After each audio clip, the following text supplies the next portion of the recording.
Assalamualaikum warahmatullahi wabarakatuh. Nama saya Muhammad Faizal Akbar Sanusi. Di sini saya akan menjelaskan beberapa poin atau merangkum materi tentang arsitektur komputer. Arsitektur komputer adalah ilmu yang mempelajari tentang desain, struktur, dan implementasi dari komponen-komponen yang membentuk sistem komputer. Berikut ini adalah rangkuman saya mengenai materi tentang arsitektur komputer. Yang pertama ada definisi dan tujuan dari arsitektur komputer adalah desain dan organisasi perangkat keras komputer termasuk CPU, memori, dan perangkat I/O atau input output. Tujuannya untuk mengoptimalkan kinerja, efisiensi, dan biaya dari sistem komputer. Yang kedua adalah komponen utama unit pemrosesan sentral atau disebut dengan CPU. Merupakan otak dari komputer yang melakukan perhitungan dan eksekusi instruksi. Ada beberapa poin dari CPU sendiri adalah yang pertama adalah LU atau Arithmetic Logic Unit untuk melakukan operasi aritmatika dan logika. Ada CU Control Unit untuk mengontrol aliran data antara CPU, memori, dan perangkat I/O.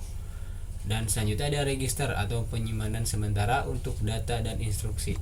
Selanjutnya ada memori. Memori adalah tempat penyimpanan data dan instruksi. Memori sendiri terdiri dari RAM, cache memory, dan ROM. Dan ada juga sistem I/O atau input output untuk menghubungkan komputer dengan di dunia luar. Perangkat input terdiri dari keyboard, mouse, dan scanner. Sementara perangkat output terdiri dari monitor, printer, dan speaker. Ada juga bus I/O atau jalur komunikasi antara CPU dan perangkat I/O. Yang ketiga adalah jenis-jenis arsitektur. Terdiri dari von Neumann arsitektur atau struktur tradisional di mana program dan data disimpan dalam memori yang sama. Ada pula Harvard arsitektur, yaitu untuk memisahkan memori untuk program dan data, memungkinkan akses yang lebih cepat dan efisien. Yang keempat adalah pipeline dan multi-threading pipeline adalah teknik untuk meningkatkan kinerja CPU dengan memecah eksekusi instruksi menjadi beberapa tahap yang dapat dijalankan secara paralel. Sementara multi-threading adalah menjalankan beberapa thread atau alur eksekusi secara bersamaan.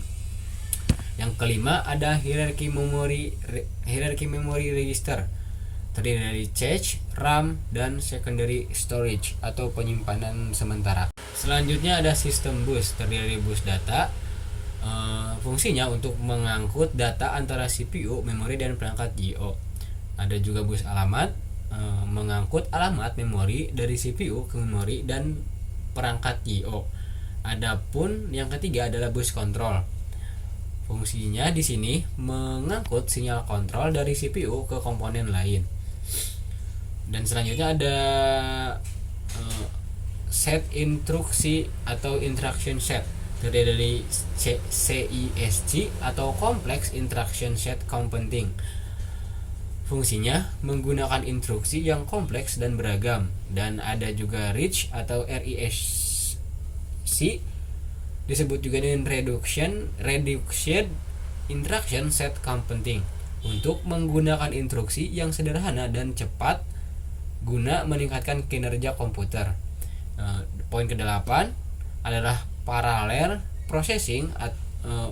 Poin ke-8 adalah parallel processing yang terdiri dari SMP atau symmetric multiprocessing. Fungsinya menggunakan beberapa CPU yang berbagai memori dan bus yang sama. Dan ada juga MMD atau multiple instruction multiple data.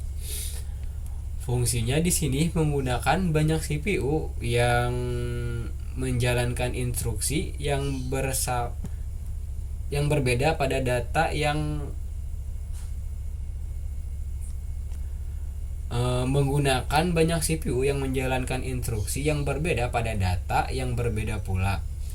Dan poin ke-9 ada keamanan keandalan. Ada dua poin, yaitu fault tolerance atau kemampuan sistem untuk tetap operasi meskipun terjadi kegagalan pada sebagian komponennya. Poin kedua adalah security atau mekanisme untuk melindungi data dan sumber daya sistem dari akses yang tidak diketahui.